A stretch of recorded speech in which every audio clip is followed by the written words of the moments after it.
Mar está en un hotel, acaba literal de llegar a Valencia, porque no para, está haciendo un tour por las Españas y estamos encantadísimos, el libro está funcionando súper bien. Yo sé que ya lo leyeron también y aquí lo tienen, está preciosísima cubierta. Sé que hay muchísimos lectores latinoamericanos, hay gente de Argentina, hay gente de Colombia, de México, de Honduras, hay gente incluso también de República Dominicana, veo también por aquí Estados Unidos, Perú, sí, todos, hola a todos por allá, es un gusto tenerlos en este club de Venezuela. de Venezuela. Wow, esto sí. También veo en Francia también, Ecuador. Bueno, es una gozada. Es maravilloso que un libro viaje a ambos lados del Atlántico, aunque sea en formato digital de momento, pero mil gracias por estar aquí con nosotros. Entonces, bueno, Sí, muchas gracias. A mí, bueno, me hace mucha ilusión, así que gracias, gracias por estar aquí. Como decía Roberta, estoy en una habitación de hotel, no tengo el mejor fondo, pero estoy súper contenta de poder charlar con los y las lectoras un rato. qué bueno. Pues a ver, vamos a dar comienzo con las preguntas. Voy a leer una pregunta que es de Ariadna Ugarte, que la hizo desde Argentina, que creo que es una de las primeras preguntas claves para empezar este club y que muchos de ustedes han planteado, bueno, y han formulado de distintas maneras, pero Mar, mira, te cuento. ¿Cuánto tiempo maduraste la idea de este libro para luego plasmarlo en esta hermosa historia? Bueno, gracias por por lo de hermosa. Pues la verdad es que yo empecé este libro de forma como un poco instintiva, intuitiva, ¿no? O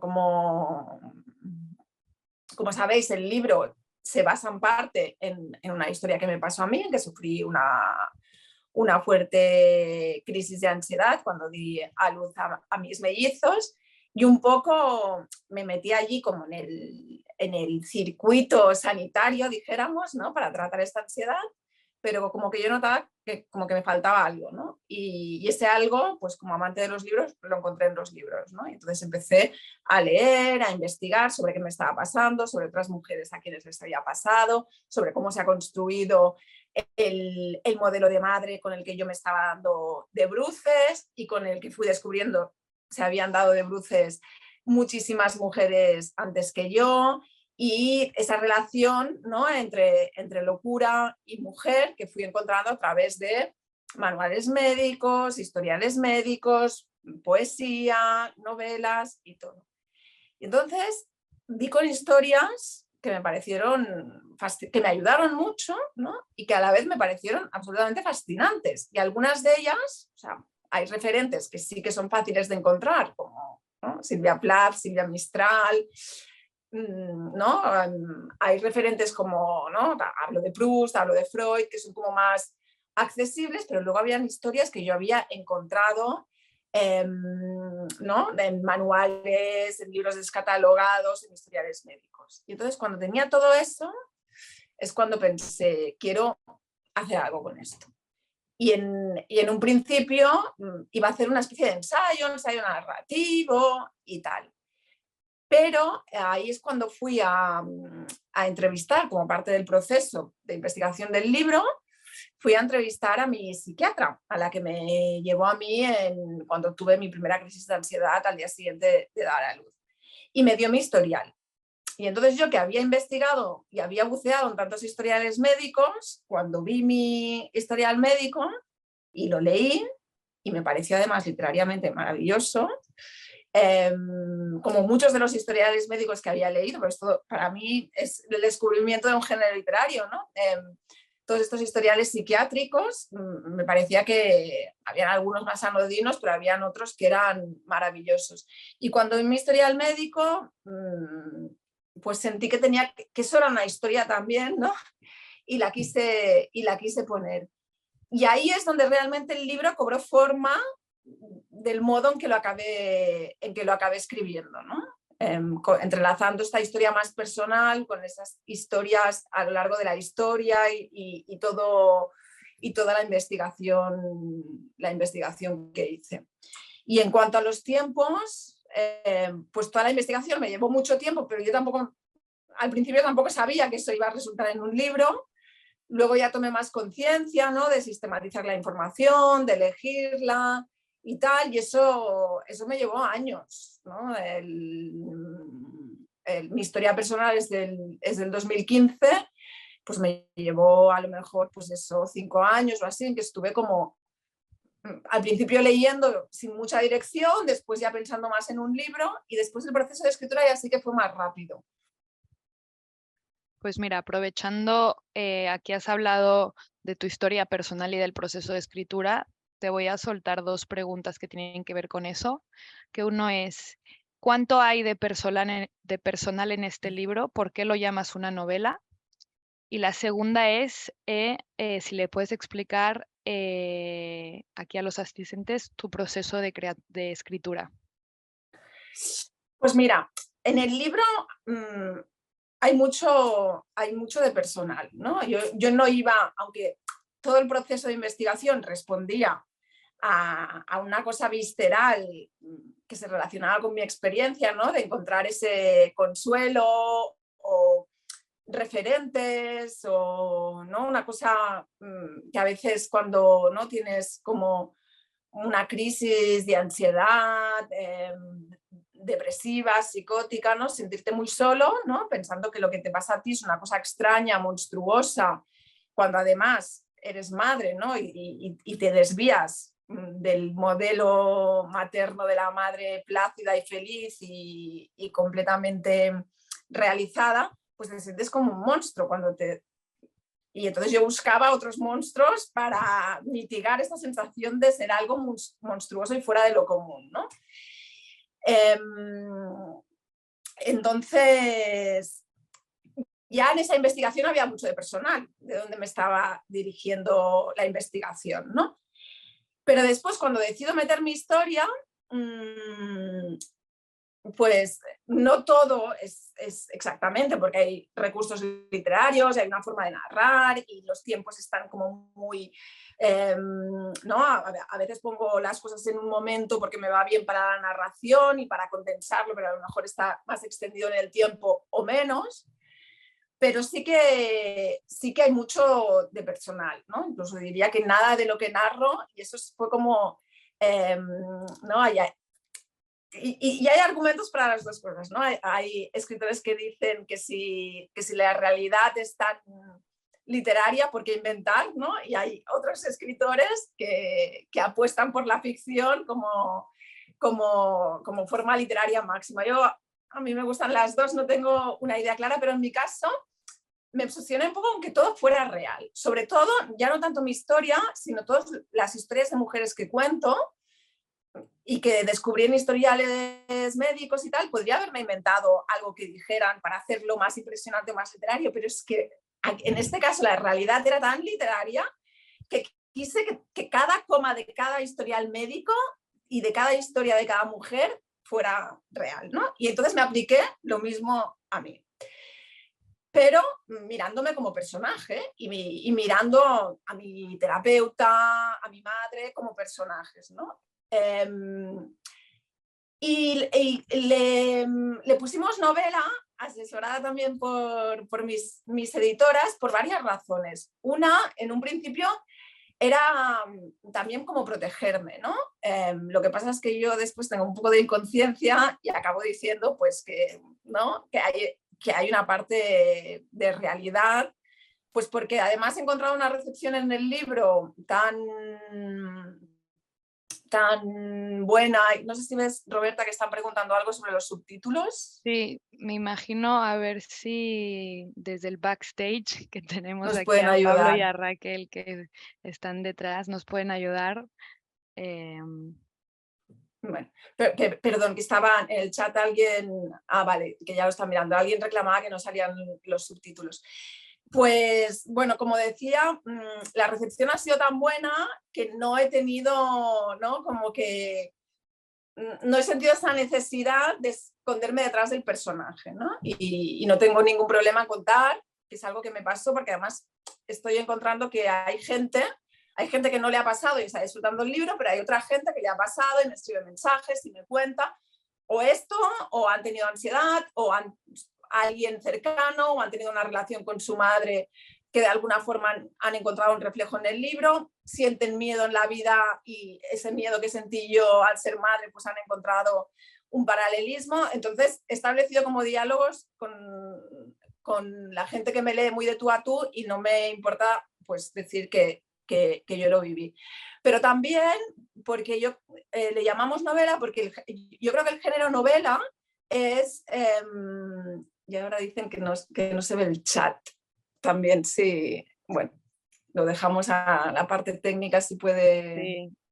Es si puede cuestión resolver. de, Nardi, es cuestión de activarlo en la parte inferior de tu pantalla. Exactamente. Sí, ahora le están dando... Vale. Indicaciones. Pues novela y sobre todo cada vez, ¿no? Hay más. Marta Sanz, la escritora, a mi libro dice que es le llama un maravilloso híbrido, ¿no? Lo de maravilloso ya forma parte de su generosidad, pero lo de híbrido me gusta mucho. Y la novela cada vez es un género como más abierto, ¿no? O los lectores estamos más abiertos a leer en lo que entendemos como novela, desde digresiones ensayísticas hasta, ¿no?, lo que se ha venido a llamar autoficción, hasta parte de memorias, hasta parte de reflexiones, hasta ficción pura, hasta diálogos, ¿no? Un poco todo. Y no es un libro que fuera fácil de definir y nos pareció que con novela, y aparte yo al menos había como una voluntad también, un género que me gusta mucho y que hay como un diálogo con ese género, que es la novela gótica del siglo XIX, ¿no? y todo ese universo de opresión que crea muchas veces para las propias mujeres, y el feminismo también, muchas cosas se construyó a partir de este género de novela gótica, ¿no? Y también hay un diálogo con eso, ¿no? Hay una voluntad de género novelístico en muchos de los pasajes y en la forma de narrarlo, ¿no? Pero, dicho esto, nosotras le llamamos novela cuando pensamos en la edición del libro, pero si alguien lo lee como ensayo, como memoria, creo que también, ¿no?, ese es el poder de la lectura, ¿no?, que cada uno hace su propia interpretación del texto, lo hace suya a su manera, le recuerda a otros textos y otros géneros, y por tanto yo me siento cómoda con cualquier etiqueta que se le quiera poner. Muy bien, qué bueno. Bueno, no sé si nos quieres contar un poquito de tu proceso de escritura. Sí. También hay otra, es básicamente para enlazar una con otra, porque junto con la del proceso de escritura, después te preguntan que qué haces cuando te bloqueas, si tienes el síndrome de la página en blanco. Entonces, a ver, el proceso de escritura hay como una parte un poco más mágica y hay otra parte, en mi caso, como más anodina y menos glamurosa a lo mejor, ¿no? Yo, por un lado, tuve toda esta especie de empacho de lectura, ¿no? Que me pasaba el día leyendo y buscando en cosas que le habían pasado a otras mujeres antes que yo, a veces recurriendo a literatura, a novelas, a poesías, a ensayos, y otras veces con esto que fui descubriendo, ¿no?, que por un lado manuales médicos y psiquiátricos desde la antigüedad hasta la actualidad, pero también los historiales médicos, que para mí fueron como una fuente ¿no?, de literatura, de vida, de historias increíble. Entonces, yo te diría que 3/4 del proceso consistió en esa investigación donde yo también iba encontrando, ¿no?, ideas, cosas, entendiendo y procesando muchas cosas. Y además ahí establecí contacto con las archivistas las que llevan el archivo de Bedlam, que es como el gran manicomio europeo donde estuvieron recluidas muchísimas mujeres, algunas por razones más políticas, otras más médicas, lo que sea, ¿no? Y allí también como que establecí diálogos sobre eso, sobre mujer, locura, sobre mi propia experiencia. Y entonces cuando tenía, esta es la parte, ¿no?, más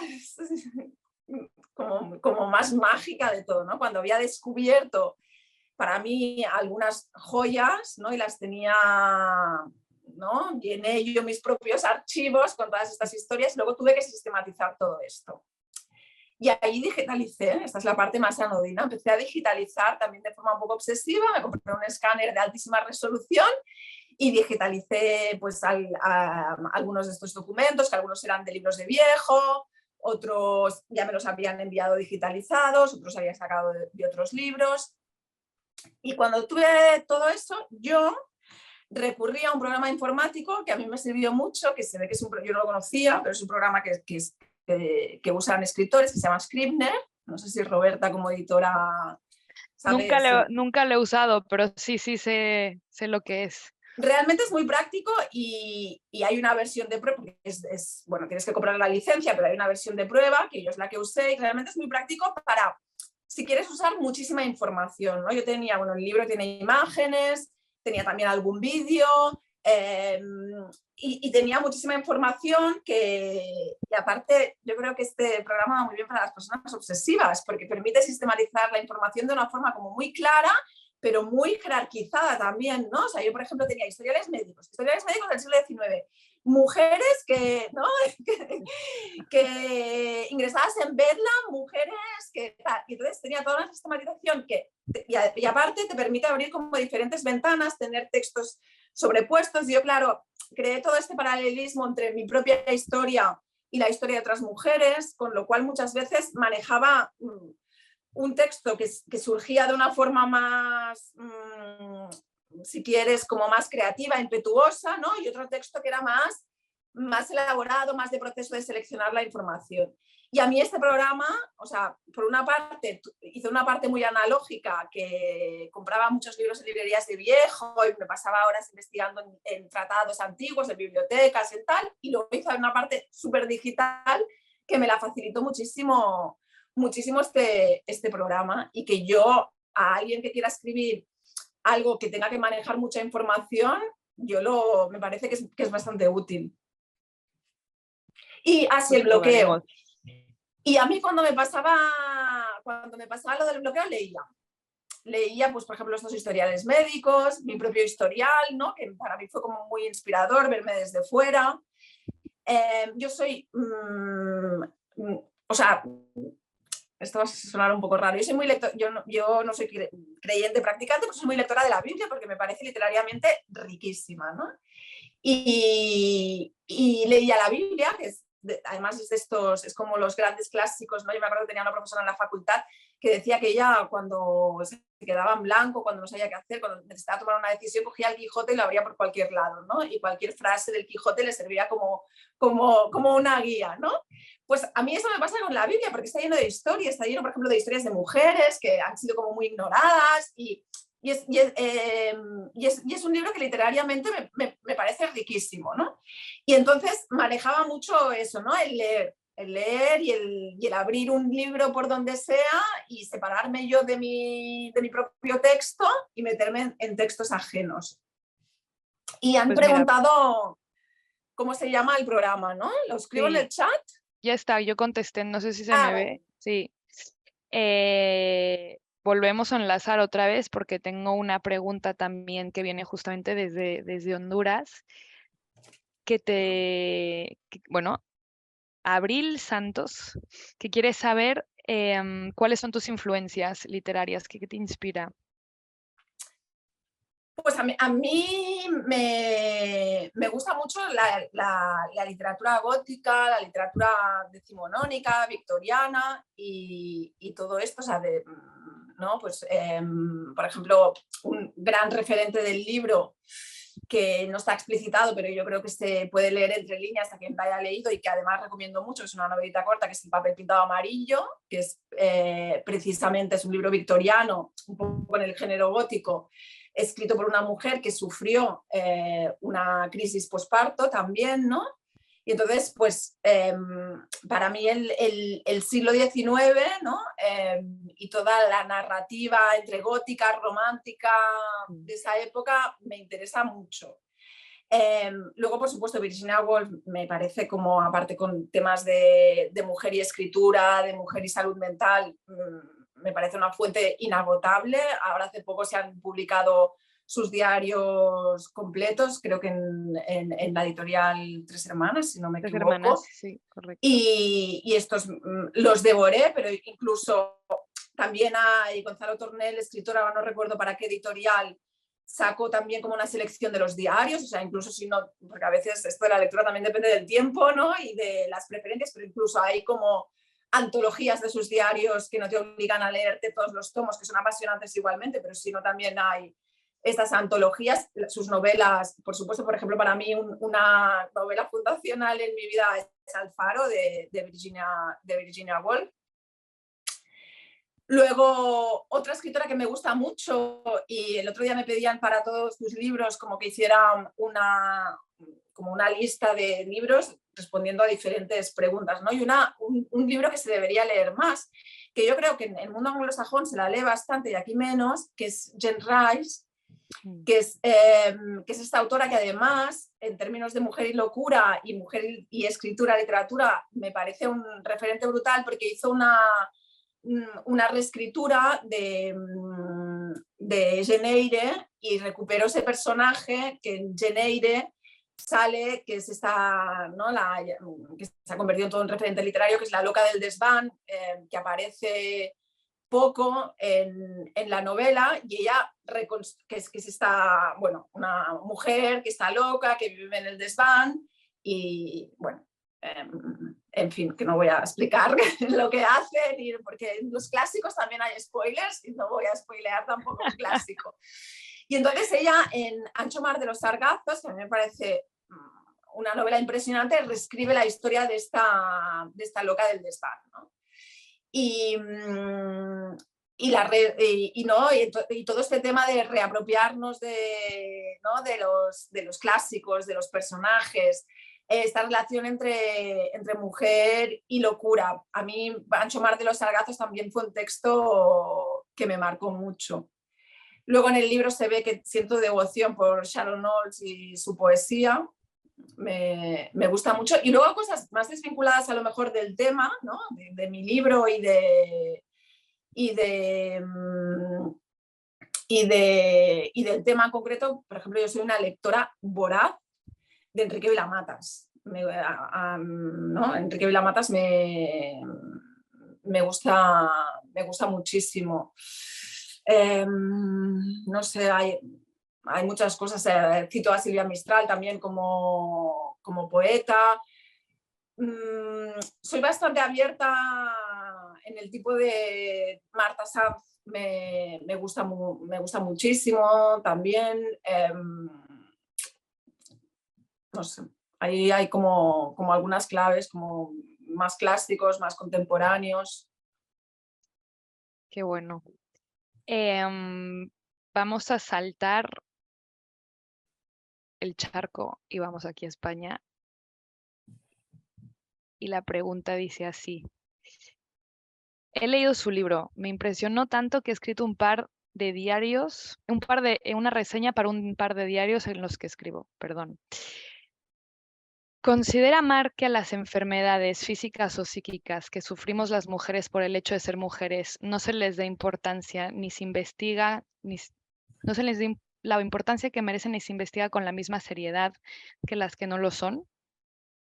Totalmente, pero además yo a raíz del libro hice como una especie de investigación y hay un libro muy interesante que es que no me acuerdo el título, que es de una doctora española que se llama Carmen Valls-Llobet, que está publicado por Capitán Swing, que precisamente analiza todo esto, ¿no?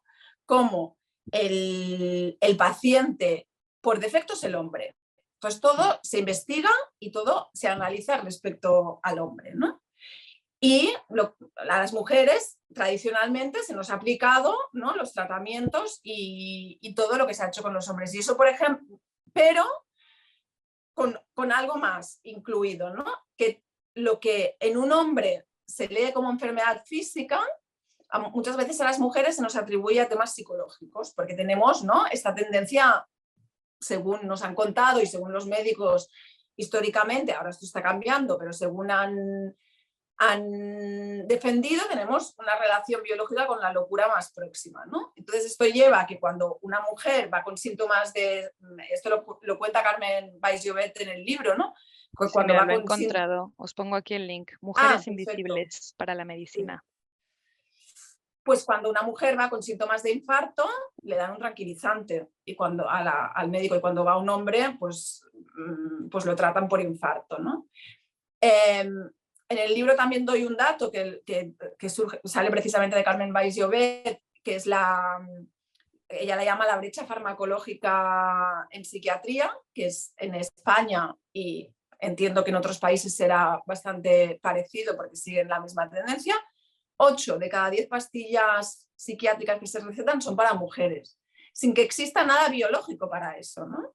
Pero por defecto los médicos, ¿no?, consideran pues que sí, ¿no?, que tenemos esa proximidad a la locura.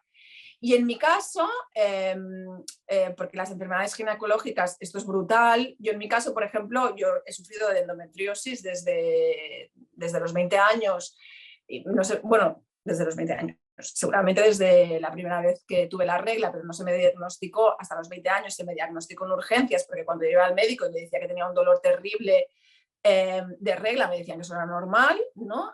Y finalmente, pues tuvieron que ingresarme con una peritonitis derivada de una endometriosis, ¿no? Y me quitaron las trompas y de ahí vino mi infertilidad. Pues yo me he encontrado en mi experiencia como diputada, yo me he encontrado que la endometriosis es una enfermedad que tenemos las mujeres en periodo fértil, que es muy dolorosa y que está súper poco investigada, y que la mayoría de gente no la tiene ni siquiera diagnosticada, y cuando detectan que tienen problemas de fertilidad es cuando les detectan la endometriosis, ¿no? En mi caso, como me quitaron las trompas porque la endometriosis había avanzado mucho y tuvieron que quitármelas, pues ya lo sabía, ¿no? Y sabía que tenía problemas de fertilidad y tal.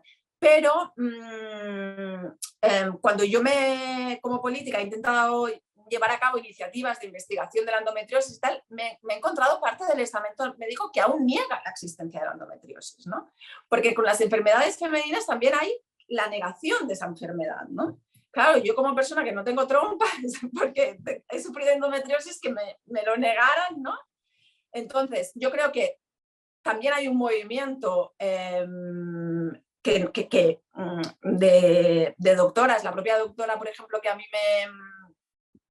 me trató en el hospital de la Vall d'Hebron, ha conseguido que en medicina, ella es profesora de medicina en la universidad, pues que ya se está implementando en muchas universidades, pues ha conseguido que en Barcelona también, ¿no?, se implementen asignaturas de medicina diferencial, que estudien, ¿no?, las diferencias según los géneros y cómo afecta también a las mujeres determinadas enfermedades que no se habían estudiado. Pero bueno, me he enrollado un poco, pero es que me parece un tema Es un temazo. apasionante, y No, os no, recomiendo totalmente. muchísimo el libro de la doctora Valls-Llobet, que da muchas claves en ese sentido, también respecto a la menopausia, que es también todo un temón, o sea, y de todo el tema psiquiátrico y de todo tipo de enfermedades. Sí, es que interesante. Me lo apunto porque no lo tenía ubicado. Em, Preguntan también si sigues sufriendo episodios de ansiedad y de hipocondría y cómo has aprendido, en caso de que la respuesta sea así, cómo has aprendido a lidiar con ellos. Los sigo sufriendo, pero no de forma tan aguda, dijéramos, ¿no? El libro narra perdón, que estoy... Ah, vale, algo de los subtítulos, vale. Bueno, supongo que ya lo estáis mirando, ¿no, Sí, Roberta? por favor, chicos, sería importante. Sí, si se puede solucionar. Bueno, veo que están contestando. Sí, Pero la pregunta era, perdón, que me he distraído. nada, que si sigues sufriendo periodos Ah, sí. Mira, la primera entrevista que di, me preguntaron si me había curado o quizá no me gustaba la palabra curación, ¿no? Y yo dije que me gustaba mucho la palabra curación, pero que dudaba que existiera, ¿no? Porque al final uno se cura del miedo, tienes que convivir con él, ¿no? Y la ansiedad en el fondo es un miedo, ¿no?, exacerbado y muchas veces irracional si quieres, pero bueno, ¿no? Todos tenemos momentos de irracionalidad. Entonces, yo creo que para ese miedo no hay cura, hay como una conciencia de tener que convivir con ese miedo, ¿no? El miedo a que le pase algo a las personas queridas, sean hijos, sean padres, amigos, parejas, a quien sea, pero a alguien que quieres, tienes que convivir con ese miedo porque la vida es imprevisible, ¿no? O con ese miedo, con esa inconsciencia, ¿no? Que también el terapeuta del libro habla de rendición terapéutica a la vida, ¿no? Y me parece muy bonito, ¿no? Porque la rendición siempre se interpreta como algo malo, pero también puede ser positiva, ¿no? Y yo tuve que rendirme un poco a una evidencia, que es que, aunque nos hayan contado que las madres y las mujeres debemos ser perfectas y controlarlo todo, pues que eso no es posible, ¿no? Que todavía no hay ley biológica que le dé a las madres el don de la inmortalidad propia ni de la inmortalidad de sus hijos, por mucho que la quisiéramos, ¿no? Y todos de alguna forma tenemos que convivir con ello. Yo he superado la fase aguda y ahora pues, bueno, pues soy una persona que tiene esta tendencia al miedo, a la preocupación, y he aprendido pues a gestionarlo mejor. Al final, ¿no? Un poco la vida consiste en esto, en ir, ¿no? Gestionando las situaciones. Y algo que me ha ayudado mucho, en el libro hablo de una canción que se llama La cura, de Franco Battiato, que me parece como muy significativa de esto que cuento, porque o sea, dicen, yo no sé si es verdad, él no lo confirmó nunca, que esta canción está dedicada a su madre, tenía una relación muy próxima con su madre, ¿no? Y la canción, ¿no? Lo que va diciendo, de forma más bonita que como lo voy yo a decir, ¿no? Le va diciendo: yo te voy a proteger siempre, voy a dar la vuelta a las leyes de la naturaleza y voy a hacer que no envejezcas, que nunca sufras, que nunca enfermes. Y eso, ¿no? Eso no es posible. Pero eso lo conseguimos de alguna forma a través del arte, ¿no? A través del amor, ¿no? De queriendo mucho a alguien, y cuando no está manteniendo esa memoria, ¿no? Que es lo que él hace con esta canción cuando su madre murió. Y luego a través del arte, ¿no? Podemos como, pues eso, ¿no? Como superar estas leyes materiales que existen, pues imaginando, consolándonos, dejando testimonio también, ¿no? Compartiendo esos testimonios, ¿no? El hecho de que durante este proceso mío yo me encontrara con tantas historias de mujeres muertas, ¿no? Y que para mí estaban tan vivas y que para mí sus vidas tuvieron, ¿no? Tuvieron tanto valor, pues le da un poco, no le da la vuelta, ¿no? A todas estas cosas que nos producen miedo y nos producen tristeza, pero sí que pueden servir como algo apaciguante y de consuelo. Sí. Y justamente también es que es fantástico, pero tú vas dando respuestas y yo estoy encontrando el orden natural de las preguntas. También aquí desde España, Lidia te pregunta que si escribir este libro te ha liberado. Sí, yo creo que sí. O sea, una de las razones quizá un poco narcisistas y un poco egoístas de escribir este libro también era justificar un poco todo lo que me pasó y lo que sentí, ¿no? Porque ¿no? Al encontrarle, hay una parte que busca explicaciones históricas, ¿no? A todos estos médicas, ¿no? A todos estos sentimientos y estos miedos, y este desviarse de la norma materna, que en el fondo es algo muy universal, ¿no? Porque luego te das cuenta, pues que seguramente ese ideal materno es imposible de cumplir por nadie, ¿no? Pero cuando, ¿no? yo hice un proceso como de bucear en la historia, en la filosofía, en el arte, como un poco para validar lo que me pasó, ¿no? Y en ese sentido fue un poco así, pero luego una también tiene que lidiar con sus contradicciones y con sus culpas, ¿no? Y, y cuando acabé el libro y fui a poner la dedicatoria, en la dedicatoria le pedía perdón a mis hijos, ¿no? Con lo cual quería como validar y justificar lo que me pasó, pero la culpa y el error, porque al final también eso está ahí, ¿no? De no haber sabido hacer las cosas de otra forma, eso está ahí. Pero también, aunque pueda sonar atópico, si y eso yo creo que es muy válido con la locura, ¿no? O sea, la locura, el sufrimiento psíquico, como le queramos llamar, nada lo justifica porque es muy duro para el que lo vive, ¿no? Y yo creo que es importante no idealizarlo tampoco, y era algo que a mí me daba miedo con el libro, ¿no? Decirás que los artistas son todos unos locos, pero el arte es así, hombre, pero hay un dolor ahí, ¿no? Y en eso, por ejemplo, a mí me pasa que me parecen apasionantes las cartas de Van Gogh, ¿no? Y dices, bueno, sí, con su locura creo lo que creo, pero el sufrimiento no lo justifica, ¿no? Ninguna obra de arte. Pero es verdad que hay un potencial, ¿no? Un potencial artístico, político, afectivo, ¿no? Porque también si sufres tienes más empatía después para entender el sufrimiento de otras personas o para, ¿no? Y entonces también siento de alguna forma pues que preferiría no haber sentido todo esto, ni haber pasado por este proceso doloroso, pero que bueno, ha salido un libro, ¿sabes? Y un libro maravilloso, así que... Entonces, no sé, a lo mejor le da cierto, bueno, le da cierto sentido, no del todo, pero algo de sentido quizá. La siguiente pregunta viene de México y dice así: en estos tiempos, muchas parejas o mujeres jóvenes ya no sienten el deseo o interés por ser madres algún día. Tengo dos preguntas.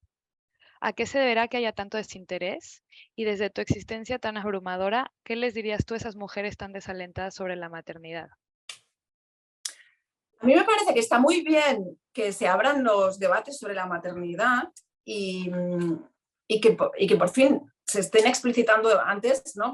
Parecía como que era el papel de las mujeres era ser madre, que no lo era, cargaba con una frustración de por vida, o con el, ¿no? La solterona, el tal, y la estéril, todo esto estaba ahí. O sea, me parece súper bien que se hagan esos discursos, y ahí hay mujeres que han escrito, ¿no? Está todo el tema de madres arrepentidas, ¿no? Que el libro que se publicó, el de Rachel Cash, de Un trabajo para toda la vida. O sea, han habido como gente que ha hablado claramente, pues me arrepiento de haber sido madre, no quiero ser madre. Y Meruane tiene un libro, ¿no? Sobre... Sí, contra los hijos.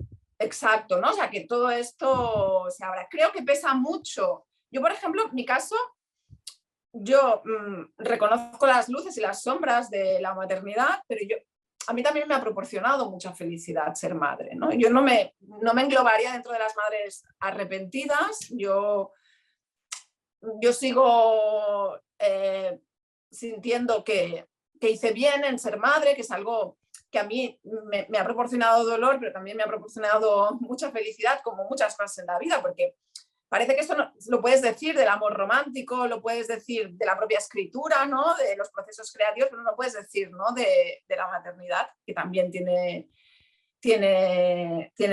sus sombras. Entonces yo creo que hay dos cosas. Una, que está bien que hayan mujeres y chicas que digan yo no quiero ser madre, porque no lo siento, porque el entorno no me acompaña, porque también es verdad que, ¿no? En determinadas circunstancias de precariedad, de lucha por hacerte un sitio en el espacio público, en el espacio laboral, el entorno tampoco te invita a hacerlo. Pero también creo que mientras sigamos potenciando y se sigue haciendo desde algunos lugares el ideal materno, ¿no? Y la madre perfecta y la madre feliz, habrá gente que no se sentirá interpelada por esos modelos de maternidad. Creo que o sea, a mí me parece complicado los modelos de maternidad, el cómo maternar, creo que, y pasa un poco, ¿no? En Estados Unidos le llamaban The Mommy Wars, ¿no? Estas madres peleándose con diferentes, no, porque hay que educar así, porque hay que educar no sé cómo, y al final acabamos desde otro lado, pero reproduciendo un poco, ¿no? Los ideales maternos. Y creo que eso puede ser desalentador también. Total. 100%. Alguien ponía en el chat que había visitado Sí, el museo, ¿no? Es que lo voy el Museo leyendo Arqueológico Nacional, buscando a y Demetria, a su cómo hija Perséfone. Gracias por tanto. me alegro, gracias a Bueno, ti, es ¿no? que no solamente hay preguntas en este documento que tengo aquí, sino que también hay un montón de elogios. Sí, estoy mirando Eh, ahora, qué sí, bien, muchas gracias. Estoy sí, viendo sí. también lo de Virginia Entonces, Woolf, uno Silvia de ellos, Plath, exacto. A ver si, qué bien. espérate que los encuentro.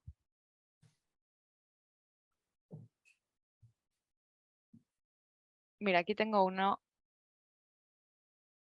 Gracias por ser tan generosa hacia tus lectores. Tu libro me ha emocionado profundamente. Gracias. Mira qué bonito. Ay, muchísimas gracias. Yo lo que me estoy encontrando es como mucha generosidad de los lectores, ¿sabes? Que es Bueno, es que es algo... una historia que conecta en muchos planos, ¿no? Yo creo que da igual si eres hombre, mujer, si has sido madre, si no lo has sido. Hay una parte ahí. Es un libro sobre libros, que eso siempre es precioso. Y después, pues, que es una historia que en algún momento dado yo creo que con esos miedos, con todo lo que explicas, uno siempre se puede sentir identificado o conoce a alguien que ha pasado por ahí y piensa en ello y arrojas un montón de luz sobre temas que no están tanto en la discusión pública, por decirlo de alguna forma. O sea que sí, sí. Qué Qué bien. bueno, sí, total. A ver, mira, aquí hay una pregunta que me gusta mucho. ¿Estás de acuerdo con Ursula K. Le Guin que nuestros hijos no son las obras de las madres y que nuestros libros no son nuestros hijos? Ostras, pues no lo conocía esta Tampoco, cita. yo tampoco. Está muy bien, tendría. Me parece O sea, muy estoy de chulo. acuerdo en que nuestros hijos no son nuestras obras, totalmente. Creo, y aparte creo que es contraproducente para la mujer y para la madre pensar así también en su papel como madre. O sea, una de las cosas que como madre más me ha angustiado es el pensar que toda la responsabilidad de que van a ser estas personas cae sobre mí, ¿no? El Napoleón le llamaba que las madres somos el molde de los valientes, ¿no? Pues el molde yo creo que es múltiple, ¿no? Porque hay... Y yo creo que este libro también intenta ser un homenaje a esto, ¿no? A toda a las abuelas, a las tías, a los hermanos, a los amigos, ¿no? A mí, a los profesionales, los médicos que ayudaron a mis hijos prematuros. O sea, hay una red allí que a veces que en este individualismo en el que estamos y en esta idea de la madre que lo puede todo y de la madre que ha de poder con todo y que es liberador para mí pensar que primero cualquier defecto mío no le va a marcar de por vida porque no piensas, lo voy a traumatizar con esto, con lo otro. Bueno, hay que intentar hacerlo todo de la mejor forma posible, ¿no? Pero no toda la responsabilidad cae sobre la madre. Y eso es bueno para las madres también, ¿no? Yo creo, vaya, no sé. Totalmente. Y la segunda parte de la cita, ¿cómo era? La segunda parte es, a ver, espérate. Si los libros son, o sea, que los libros no son tus hijos. Los hijos no son la obra de las mujeres y nuestros libros no son nuestros hijos. Claro, se me escapa un poco la interpretación exacta de eso, que tiene como varias, ¿no? Por un lado, como los hijos, los libros, ¿no? También son de quien los lee, de quien los hace suyos. A mí, una de las cosas que me ha sorprendido de este proceso de escribir y de publicar es que algo que yo viví con mucha soledad, lo que explico y que me consta por lo que he leído que las mujeres, ¿no? Ahora hablaban de Virginia Woolf, de Silvia Plath, también vivieron con mucha soledad todos estos procesos de salud mental. Y la escritura también fue algo que era yo con esos textos, que habían otras mujeres y habían otras experiencias, pero en el fondo era algo muy solitario, que luego con la publicación he conseguido crear como muchos vínculos, ¿no? Aunque sean distantes, pero que al final es verdad que el lector, ¿no? También que el libro también es un poco su hijo, ¿no? Porque el lector también lo hace suyo y le atraviesa por un sitio, le atraviesa por otro. No sé si Lewin se refería exactamente a eso o a que los libros no son sustitutivos. Eso ya se me escapa más y investigaré sobre el acento porque me parece muy, muy interesante. Aquí hay otra pregunta también muy chula, que es, he leído en tu biografía que eras editora. ¿Prefieres ser autora o editora? ¿Estás escribiendo algo nuevo o volverás a editar?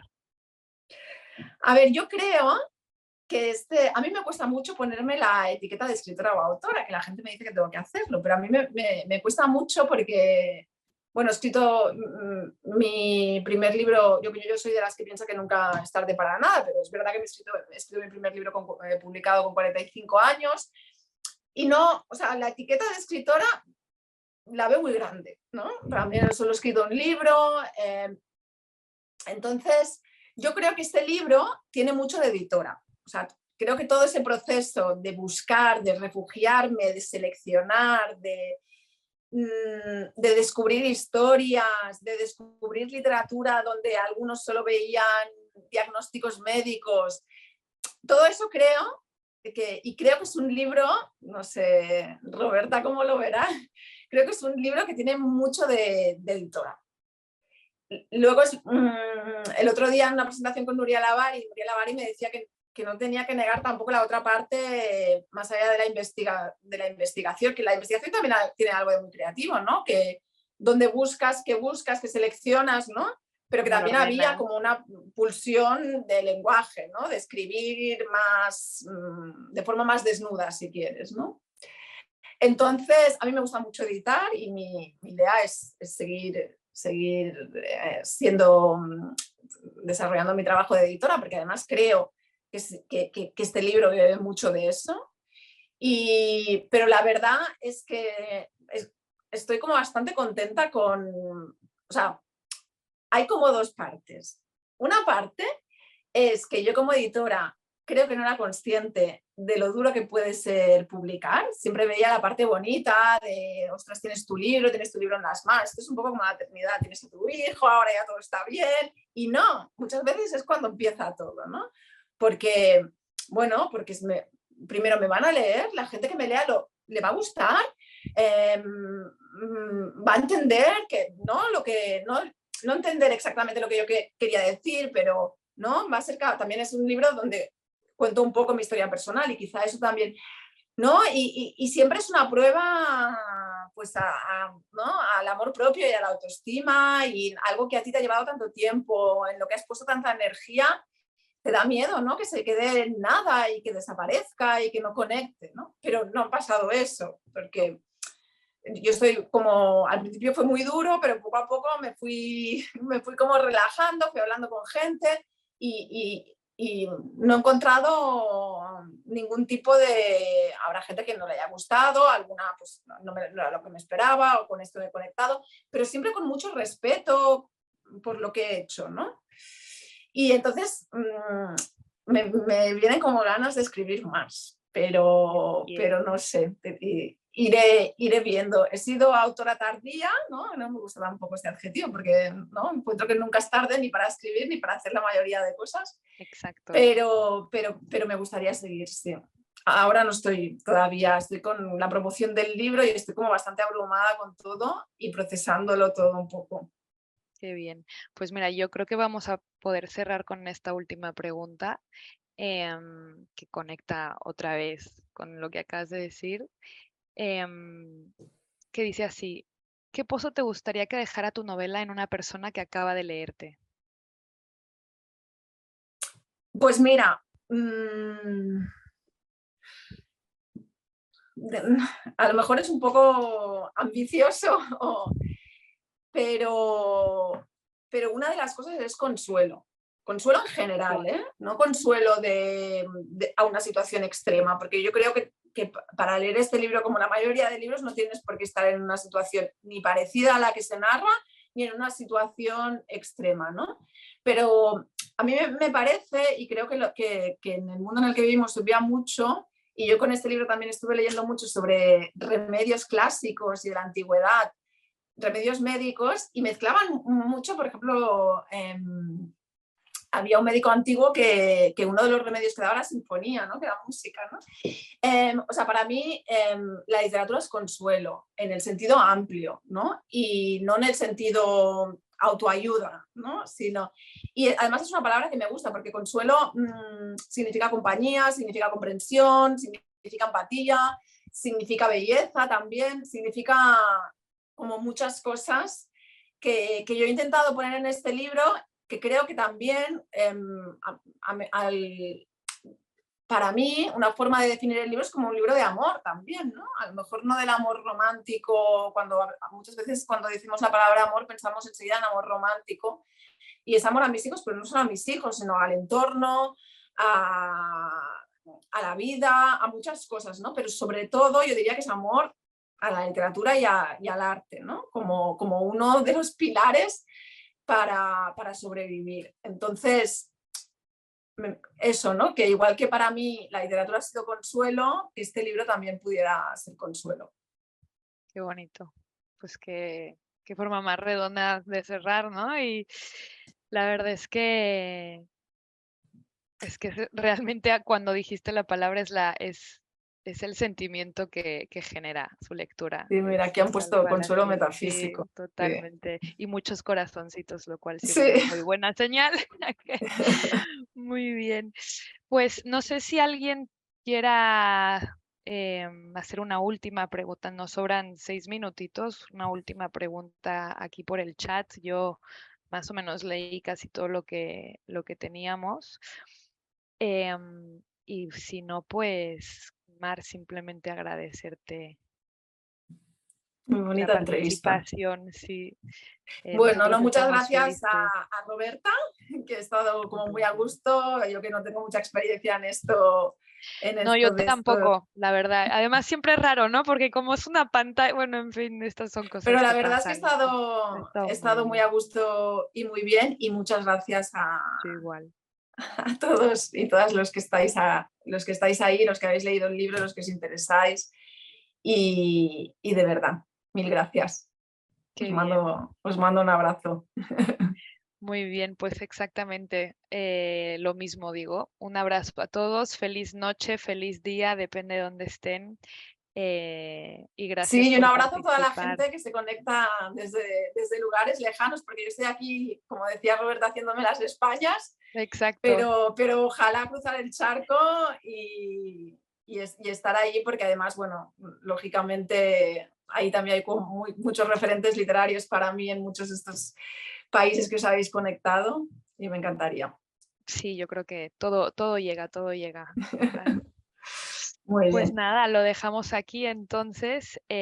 Mar, suerte. Bueno, Mar, para los que estéis en Valencia, no sé si hay gente en Ah, Valencia, sí, Mar mañana presente en Valencia. Ahora mismo no me acuerdo en dónde. en Ramón Llull, En Ramón Llull, mañana por la exacto. tarde. Mañana a las 7, si no me equivoco, ¿no? No me acuerdo exactamente de la hora, pero bueno, Bueno, supongo que será aparecerá sobre en esa hora y nuestros, si no, sí, y si no en el perfil de Instagram de Random House, es lo que iba a decir. aparece la convocatoria, la invitación, así que los que estéis en Valencia, por favor, ir a saludar a Mar, que seguro que os firmo un ejemplar con mucho cariño. Claro que sí. Y nada, y ya está. Nos despedimos y hasta el próximo encuentro. Gracias a Buenas todos. noches. Buenas Adiós. noches.